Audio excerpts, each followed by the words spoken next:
Bonsoir à tous, bienvenue sur Vox Africa. Merci d'être au rendez-vous de Focus. Focus spécial Maroc, puisque nous sommes à Rabat à l'occasion de la deuxième édition du Global Growth Conference, donc, qui se penchait sur le thème de l'émergence de l'Afrique, un thème maintes fois ressassé, mais on en parle encore pour dire quoi. Et alors nous avons reçu différents speakers et nous avons le plaisir et l'honneur de recevoir monsieur Lionel Zinsou, qui est le CEO, donc le PDG de PAI Partners. C'est un fonds d'investissement. Monsieur Zinsou, bonsoir. Bonsoir. Merci d'avoir accepté de répondre à nos questions. Alors, on pourrait vous présenter comme un économiste, un prof d'économie, puisque c'est comme ça que j'ai entendu tout à l'heure, dire sur l'estrade où vous êtes présenté, qui était aussi un ex-banquier et qui a mal tourné pour devenir aussi un investisseur. Mais moi, je dirais plutôt un penseur iconoclaste, parce que ce que je regarde, enfin, ce que je comprends, ce que je retiens de toutes vos interventions, c'est souvent que vous avez parfois une longueur d'avance où vous pensez à contre-courant. Est-ce que ça vous convient comme définition ? Oui, ça me convient, et ça m'honore que vous disiez ça même, parce que je pense que sur l'Afrique, c'était assez important depuis une vingtaine d'années de penser à contre-courant, parce que le courant était mauvais. Pour dire la vérité, l'image de l'Afrique qui s'est cristallisée beaucoup pendant les années 70-80 était une image de continent de conflit, de continent de risques politiques et économiques. Le continent où il fallait non seulement ne pas investir, mais il fallait désinvestir, le continent qu'il fallait quitter, et qu'on jugeait à travers des sujets de guerre, des sujets de maladie, des sujets d'émigration, de la misère, enfin, énormément de choses très très négatives, et notamment dans le regard des Européens. Et puis petit à petit, en réalité, le regard des pays émergents, et les regards des Africains sur eux-mêmes ont changé. Ils ont commencé à regarder les vrais chiffres, commencé à regarder les vraies réalisations, ils ont commencé à regarder les vrais actes politiques de démocratie, de libération. Et au fond, une image nouvelle s'est formée dans certaines parties du monde, mais l'Europe est restée la dernière en arrêt sur une image très négative. Et donc, moi, je vis en Europe, je suis et français et béninois, j'ai des responsabilités d'entreprise en Europe depuis des années. Du coup, ça me permet de parler en étant éventuellement écouté dans certains milieux, notamment financiers. Et donc, je me suis dit, c'est mon devoir de citoyen africain de posément dire, regardez l'Afrique comme vous regarderiez n'importe quel autre continent. Ôtez les préjugés, prenez la mesure des choses, et vous verrez qu'il y a un potentiel considérable. Et à l'époque, c'était considéré comme paradoxal. Voilà, et c'est devenu tendance maintenant de parler de l'Afrique, mais bon, comme vous le dites, l'Europe... Je ne crois pas, vous savez. On l'entend quand même beaucoup, on le dit, on a vu la une du Point, la une de The Economist, il titre l'Afrique de Raise Africa, je veux dire l'Afrique qui émerge. Le Point et The Economist, c'est très important qu'ils aient changé d'approche. C'est notamment d'autant plus important pour The Economist, par exemple, qu'ils sont très influents. Ils avaient fait un titre il y a une quinzaine d'années qui était Hopeless Africa, donc une Afrique sans espoir. Donc c'est très important qu'ils changent, mais c'est très élitiste. C'est très élitiste. Donc ce qui commence à changer, c'est l'opinion en Europe des leaders d'opinion. Un petit peu des leaders politiques et beaucoup des leaders du secteur privé et beaucoup d'entreprises sont maintenant désireuses d'investir en Afrique. Mais c'est les chefs des grandes entreprises, pour être précis. En revanche, celle qui était déjà en Afrique, parce qu'il y a les grands groupes français qu'on connaît. Eux ont-ils, je veux dire, les Bolloré, Bouygues et compagnie, est-ce que eux ont désespéré de l'Afrique? Je ne pense pas, parce qu'ils ont continué à investir et de bénéficier même... Vous avez un petit noyau d'entreprises qui sont restées en Afrique, c'est vrai. Et qui bénéficiaient de rentes de situation, il faut le dire, hein, dans un certain nombre de cas. Écoutez, l'Afrique aurait pu mourir de ses rentes, de l'absence de concurrence, de positions privilégiées, de vieux monopoles coloniaux. Bon, heureusement, elle est en train de secouer tout ça. Il y a eu beaucoup de privatisation, il y a beaucoup plus de règles de droit, il y a un bien meilleur gouvernement, une bien meilleure gouvernance. Mais non, il y a beaucoup d'entreprises complètement nouvelles. Il y a notamment beaucoup d'entreprises de technologie. Par exemple, prenez tous les opérateurs de télécommunications. Il y en a d'Africains, ils sont très importants, c'est même heureusement les plus importants aujourd'hui. Mais vous avez les grands les Européens, les Américains, vous avez les Bahreïnis, les Indiens, enfin, et ils n'étaient pas du tout en Afrique.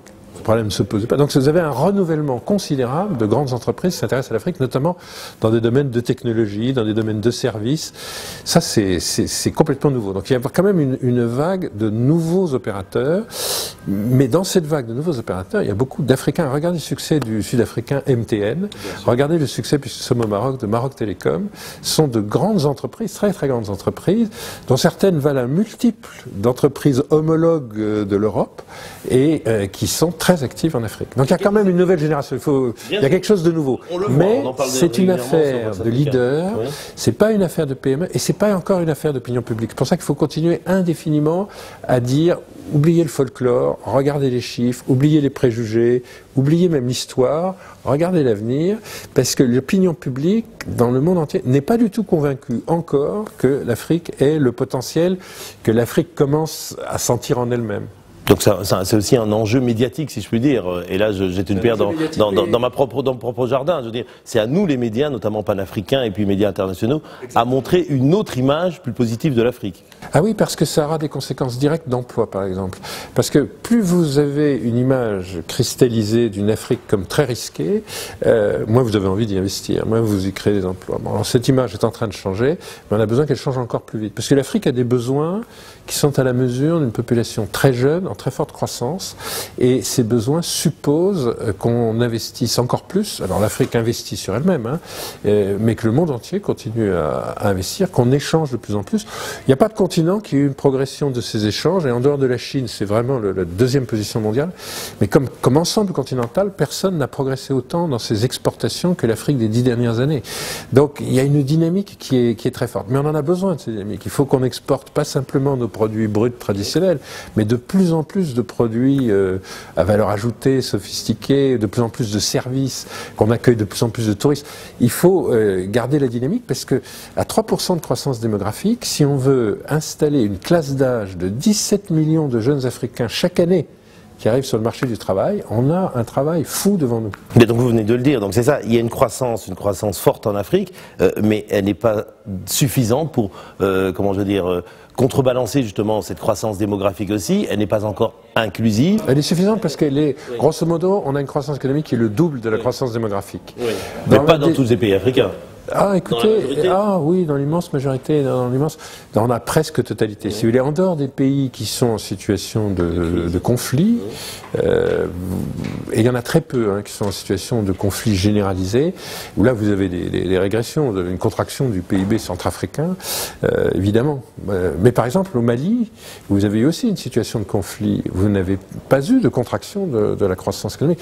Même, prenez la Tunisie, elle a passé quelques trimestres avec un léger déclin, une légère récession, mais globalement, elle n'a pas eu d'année depuis le début de la Révolution de croissance négative. Donc, même dans les pays où il y a des troubles, en réalité, la croissance est maintenant résistante, même à ces troubles. Donc, c'est vraiment l'exception, en fait, les pays qui n'ont pas une croissance significative et en tout cas supérieure à la croissance démographique. Alors, je disais, donc, cette croissance n'est peut-être pas encore inclusive et elle n'est pas encore suffisamment génératrice d'emplois. On va en parler. Mais d'abord, deux questions. Une réaction peut-être courte.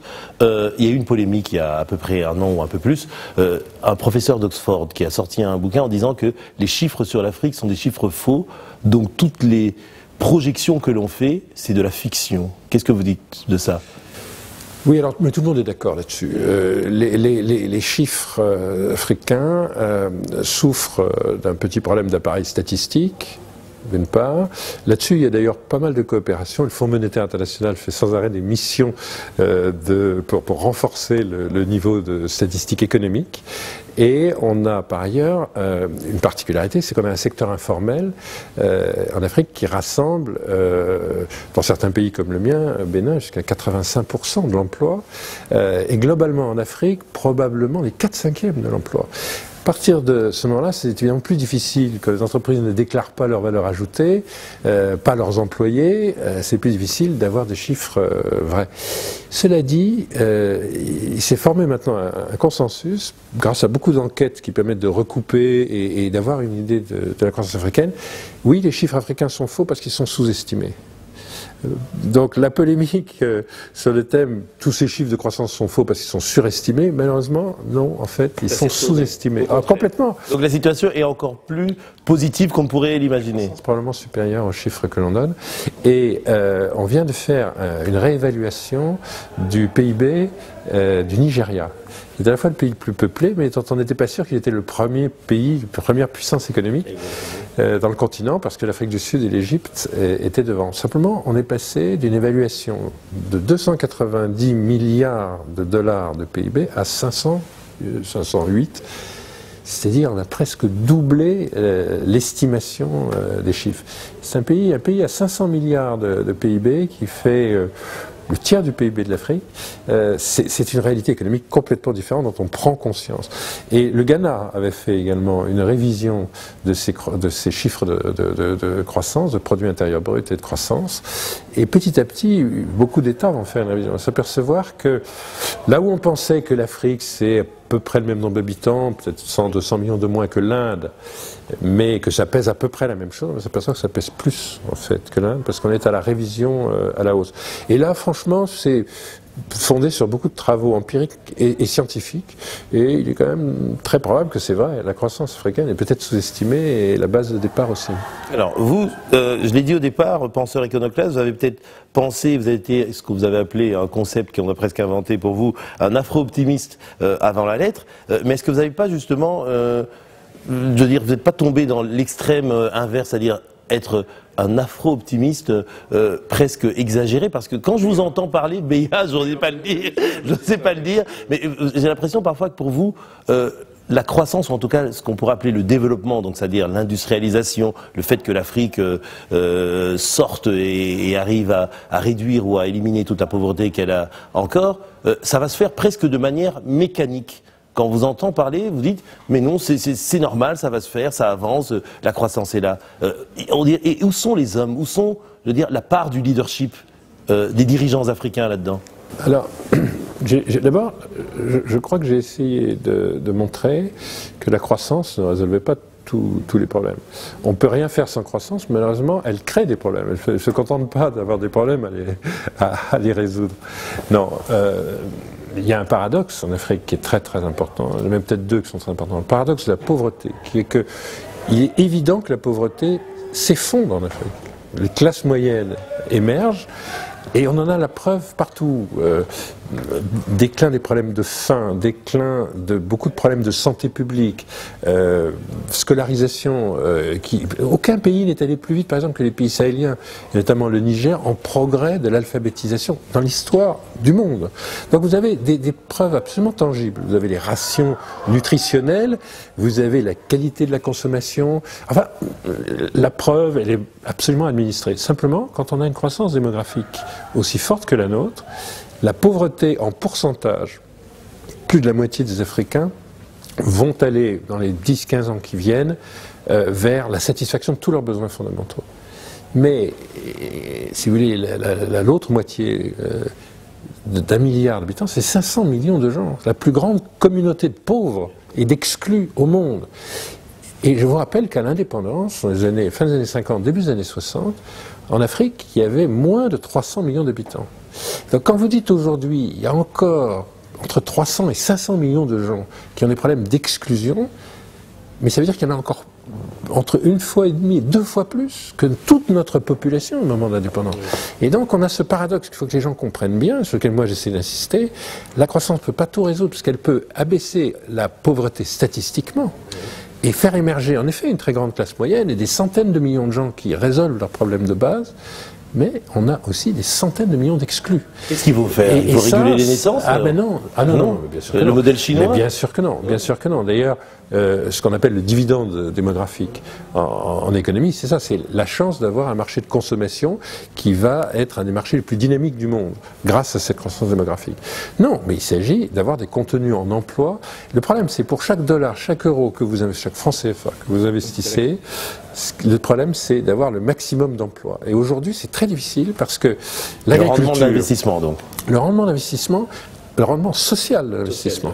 Parce que aujourd'hui, par exemple, vous investissez dans l'agriculture, c'est absolument nécessaire, puisque vous allez devoir nourrir non pas 1 milliard d'Africains, mais 2 milliards. Et ça, en une génération. Oui, mais le problème, c'est que quand vous mécanisez l'agriculture, vous augmentez la richesse, vous résolvez le problème de la faim, mais vous créez un problème d'emploi terrible, parce que la productivité agricole peut aller tellement vite que vous détruisez des emplois en créant de la richesse. Et ça, c'est quand même un problème structurel. L'énergie. Vous savez bien que notre continent est en panne électrique. Donc il faut faire partout des centrales électriques, des réseaux de transport. Bon. Le problème, c'est que c'est extraordinairement intensif en capital, ça mobilise des ressources financières très importantes, et ça crée les emplois qui servent qui sont très qualifiés d'ailleurs, à maintenir des centrales. C'est le secteur qui crée le moins d'emplois de tous les secteurs. Et donc la clé, ça sera notre intégration régionale, nos sous-régions qui créeront des marchés très importants, suffisants, alors que certains de nos pays sont trop petits économiquement, mais là on aura des marchés régionaux qui permettront enfin de s'industrialiser. Parce qu'en réalité, pour $1 ou un franc CFA que vous investissez, ce qui crée le plus d'emplois, c'est les services, notamment les services modernes, les services rendus aux entreprises, et l'industrie. L'agriculture est quand même un de nos grands défis. Avec le paradoxe de la pauvreté que j'ai essayé d'expliquer, de plus en plus de pauvres et de moins en moins de pauvreté, on a un problème, c'est qu'on a de plus en plus de gens dans les campagnes, à cause de la croissance démographique, et on commence à avoir des pressions sur les écosystèmes, des problèmes de rendement agricole dans certaines zones du monde qui vont demander encore plus. Mais en même temps, il y a le phénomène de l'exode rural qui se joue, puisqu'on dit qu'il va émerger des mégalopoles en Afrique, au Nigeria, au Congo et tout ça. Voilà, oui, on a les deux. C'est comme le paradoxe de la pauvreté, c'est le même paradoxe. Vous avez un phénomène d'exode rural, et pour le mesurer, il suffit de regarder la taille des bidonvilles périurbains dans toute l'Afrique. Donc oui, il y a l'exode rural, et tous les problèmes sociaux que ça pose, et déracinement, et les problèmes d'ordre public dans les villes, de délinquance, etc. Et en même temps, vous avez de plus en plus de gens dans les campagnes. Toujours pour la même raison. L'Afrique de 1960, elle est vide. Il y a 300 millions d'habitants. Aujourd'hui, il y a 1 milliard d'habitants. Et sur ce milliard d'habitants, il y a beaucoup, beaucoup plus d'urbains. Simplement, il reste quand même beaucoup de gens dans les campagnes, presque 50%. C'est-à-dire 450 millions de gens qui sont des ruraux, mais je vous rappelle que la population totale, ville comprise, était de 300 millions. Donc en 60 ans, un peu plus de 50 ans, qu'est-ce qui nous est arrivé? À la fois l'exode rural, et tous les problèmes de gestion que ça pose, et de maîtrise de l'urbanisation, et plus de pression dans les campagnes. On est le seul continent à qui ça arrive. C'est pour ça que gouverner l'Afrique, c'est difficile. Mais justement, je retombe là-dessus, parce que je vous ai posé question sur la responsabilité et le rôle du leadership, donc de l'autorité. Mais est-ce que quoi, vous les excusez de ce qu'ils n'ont peut-être pas fait durant les 50 premières années de l'indépendance et alors, moi, la question c'est, pour que ça aille mieux, parce que, comme vous dites, c'est un peu mécanique tout ça, mais il faut donner une orientation, il faut une vision, il y a une responsabilité à avoir pour que ça aille plus vite et que ça aille mieux. Non, mais c'est pas mécanique, parce que, encore une fois, avec la même croissance, selon les secteurs, selon la qualité des politiques publiques, on va avoir plus de création d'emplois ou moins. Donc c'est pas du tout mécanique, c'est très politique, hein, la croissance, c'est de l'économie politique. Non mais c'est à la mode d'accabler les leaders, c'est à la mode d'accabler les leaders. Vous savez, il y a une chose qui me frappe, supposons que la France ait eu la croissance démographique de l'Afrique. Elle n'aurait pas 66 millions d'habitants, elle en aurait 160 millions si on se cale sur les chiffres de 1960. 160 millions. Plus difficile hein, de gouverner une France, de lui donner des services publics, des écoles, des infrastructures, de garder le modèle social à 160 millions d'habitants. Mais surtout, la France serait un pays qui serait en train de se dire, dans 30 ans, on sera 320 millions. Vous voyez ? Eh ben, c'est beaucoup plus difficile de se gouverner quand on se dit, bon, ben, non seulement on est 160 millions, mais on va être 320. La France est à 66, dans 30 ans, elle sera à 75. Voilà, c'est pas du tout pareil. Et donc c'est très difficile de gouverner l'Afrique. C'est très difficile d'être capable d'endiguer cette extraordinaire et de maîtriser cette extraordinaire vitalité et cette extraordinaire surchauffe qui est humaine et économique.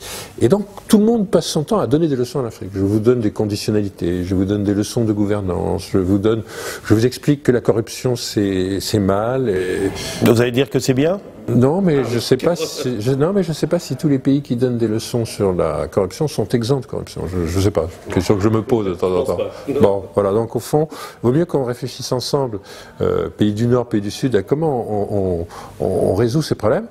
Et au fond, quand on prend le corrompu et le corrupteur, il n'est pas absolument sûr que le corrupteur soit toujours au Sud. On pourrait imaginer que le corrupteur parfois du Nord. Bon.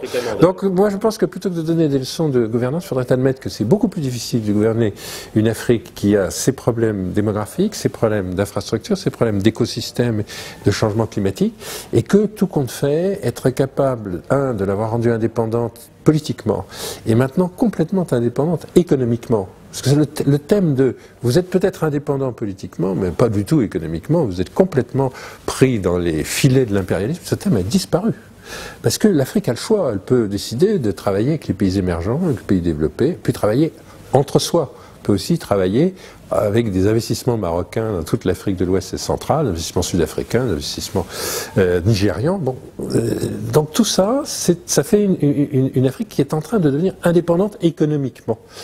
Et bien, avoir été capable de faire ces deux transformations historiques, moi je trouve que pour nos leaders, c'est assez convenable. D'autant plus que les guerres coloniales, je vous le rappelle, ne se sont arrêtées qu'au milieu des années 70 dans les colonies portugaises. Je vous rappelle que la Namibie n'est devenue indépendante qu'en 1988, et je vous rappelle que les lois sur l'apartheid ont commencé à être desserrées à partir de 1991, c'est-à-dire hier. Donc, avoir au fond, et puis il y avait jusqu'en 1989-90 une guerre froide qui se jouait beaucoup militairement en Afrique. Et donc avoir été capable historiquement de donner de l'indépendance politique puis de l'indépendance économique, je trouve que nos leaders collectivement n'ont globalement, ils s'en sont bien sortis. Oui, et je trouve que leur donner des leçons, évidemment... Ça sera le scoop du jour, là. Oui. Lionel Zinsou qui donne un bulletin positif à quitus à tous les leaders africains. Grands leaders. Non, bien sûr qu'il y en a eu, mais bon, on ne peut pas dire que les résultats économiques ont été partout de bon niveau. Oui, mais vraiment le leadership africain, encore une fois, comme Africain, je trouve que vous avez le droit de me poser la question, je peux répondre comme je réponds, mais on peut répondre l'inverse. C'est un débat qui est très important entre Africains. D'ailleurs, la démocratie et la règle de droit ont progressé en Afrique. Quand même de plus en plus d'élections, elles sont quand même de plus en plus libres, même si on n'est pas du tout au bout de l'évolution. C'est un très bon débat public interne à l'Afrique, parce qu'il faut qu'on fasse encore des progrès de gouvernement considérables, et des progrès de leadership et des progrès de vision considérables. Là où ça me gêne, c'est quand des institutions multilatérales ou des gouvernements de puissance anciennement coloniale disent « je vais vous donner quelques leçons de gouvernement », parce que c'est notre problème au fond de progresser politiquement. Encore faudrait-il qu'en Afrique aussi, les opinions publiques, les forces vives puissent avoir la liberté de s'exprimer. Ça compterait aussi, voilà, exactement. Et qu'il y ait des comptes à rendre de la part des leaders à leurs opinions. Est-ce que vous existiez il y a 20 ans ? Oui, j'étais déjà né. C'était ça la question? Oui. Donc vous parlez en tant que média, pas encore, non? Mais non, mais c'est quand même important. Est-ce que Nollywood existait? Est-ce qu'on produisait nos propres fictions? Est-ce qu'on était le deuxième producteur mondial de fiction? Non. Est-ce que votre téléphone était soit marocain, soit sud-africain? Non. Reprenez tous les vecteurs de l'opinion, tous les vecteurs de l'expression, ça n'existait pas. On a fait ça quand même. Alors une question sur laquelle je vous ai trouvé assez bon tout à l'heure quand vous étiez dans un panel, c'est tordre le cou à une fausse idée qui dirait que la croissance africaine n'est tirée que de la vente des matières premières et de la hausse justement de ces matières premières, notamment le pétrole, ces dernières années. Pourtant ceux qui tiennent cet argument vous montre les chiffres et vous dites effectivement le pétrole a augmenté, ce qui fait la Guinée équatoriale avec le gaz et le pétrole a des rentrées d'argent immenses, le Congo-Brazzaville, le Nigeria et tout. Mais vous dites non, c'est faux, il faut mieux regarder les chiffres. Comment vous expliquez ça? Oui, il y a quand même beaucoup de gens qui ont prophétisé qu'il n'y aurait pas de croissance en Afrique. Et que s'il y en avait, c'était par hasard, qu'elle n'était pas durable, etc. Et collectivement, quand même, c'était la grande majorité des observateurs, malheureusement, la grande majorité des économistes. Bon. Alors, devant l'évidence, quand même, qui n'a pas été si clair que ça pendant 10 ans, enfin là, on est quand même à la 15e année de croissance soutenue, donc il faut quand même commencer à penser le problème. Alors, les gens ont cherché des solutions simples, au fond, qui n'épuisaient pas le raisonnement. Et ils se sont dit, il s'est produit, ce qui est vrai, à la fin des années 90, devant la demande de la Chine et des pays émergents, une réévaluation, une revalorisation des prix de matières premières. Et c'est vrai, on a eu une augmentation des hydrocarbures, des matières premières minérales et de quelques matières premières agricoles, pas toutes. Prenez l'Afrique de l'Ouest, par exemple, le coton est resté la matière première la moins moins revalorisées de toutes. Et l'Afrique de l'Ouest a fait, notamment les pays sahéliens producteurs de coton, les meilleures performances macroéconomiques de croissance. Mais enfin, néanmoins, les gens, au fond, se sont dit, c'est ça l'explication du phénomène. Et il continue aujourd'hui, c'est-à-dire en 2014. Bon, il se trouve que le prix des matières premières baisse depuis que l'on est en crise, depuis 2008, et que l'Europe, notamment, est en récession. Et elle a été en récession en 2009, puis elle était à nouveau en récession en 2011, 2012 et premier semestre 2013. Et donc, on a une stabilité du prix des hydrocarbures et on a une baisse du prix des matières premières minérales. Donc, les gens continuent à vous dire, dans les 5% de croissance, il y a une part sur les matières premières. Oui, il y a une part, elle est négative. Elle est négative, voilà. Carrément négative. Depuis la crise, et notamment la crise européenne, elle est négative. Regardez les cours du cuivre ou du fer, enfin des grandes matières premières minérales. Voilà, donc c'est une explication qui vaut pour un grand élan qui a été pris dans les années 90. Mais ce qui est intéressant, c'est pas du tout ça. Ce qui est intéressant, c'est le mouvement de prix relatif. C'est-à-dire, au moment où les émergents ont créé des raretés de matières premières qui, en effet, ont donné une bouffée d'air aux balances des paiements, aux balances commerciales, ça n'a pas forcément distribué beaucoup de revenus, parce que le fait qu'il y ait du pétrole en Guinée équatoriale, si vous voulez, malheureusement, tout le monde n'est pas à Guinée équatoriale, et je ne suis pas sûr que tout le monde en Guinée équatoriale en profite de la même façon. Donc, les pays pétroliers ont été parmi les plus massacrés socialement du continent. Donc, le côté magique, moi, ne m'apparaît absolument pas. Néanmoins, si vous voulez, ce phénomène existe, mais le phénomène beaucoup plus important que ça, c'est que les mêmes émergents qui faisaient monter les prix de matières premières ont surtout fait baisser le prix des produits manufacturés. Aujourd'hui, vous payez votre smartphone au 10e du prix en Afrique de ce que vous payiez il y a 10 ans. Aujourd'hui, si vous êtes un agriculteur, vous payez votre tracteur Tata indien au quart du prix du tracteur d'il y a 10 ans. Même chose pour vos ordinateurs, même chose pour votre habillement, même chose pour l'équipement du foyer, même chose pour les lignes de production que vous devez équiper avec du matériel et des technologies. Ça, c'est beaucoup plus important, en fait. Et ça a créé du pouvoir d'achat. Mais de toute façon, sur le phénomène des matières premières, c'est quelque chose qui s'est passé début des années 2000, fin des années 90. Ça ne rend pas compte de la situation d'aujourd'hui. Aujourd'hui, ce qui tire l'emploi, ce qui tire la croissance en Afrique, c'est des choses modernes, c'est télécommunications, c'est les services financiers, c'est les services rendus aux entreprises, c'est les matériaux de construction, c'est l'agroalimentaire, c'est la pharmacie. Vous avez partout une floraison d'activités pharmaceutiques et d'ailleurs des améliorations considérables de la santé publique liée à ça. Voilà, c'est ça les secteurs qui tirent. Moi j'aime beaucoup le livre de Gaston Kellman, Je suis africain et je n'aime pas le manioc.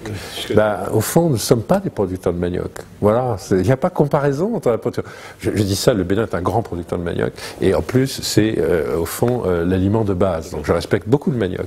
Simplement, c'est pas le manioc qui tire la croissance africaine, c'est les télécoms, c'est tout ce qu'on vient de dire, c'est les services, c'est d'ailleurs des économies tertiaires. L'Afrique est un continent tertiaire, c'est pas un continent primaire. Et je vous assure que si on n'avait que le manioc, le cuivre, on n'aurait pas 5% de croissance. Merci beaucoup Lionel Zinsou. Je rappelle que vous êtes le CEO, donc le patron de PAI Partners, un fonds d'investissement capital risque en France et au Bénin. Et alors moi je vous ai traité de penseur, surtout en France. Ah exactement, je vous ai aussi traité de penseur iconoclaste. En tout cas, merci pour cet entretien. Merci à vous, chers téléspectateurs, pour votre fidélité à Vox Africa. On se retrouve très prochainement sur cette chaîne. À bientôt, au revoir.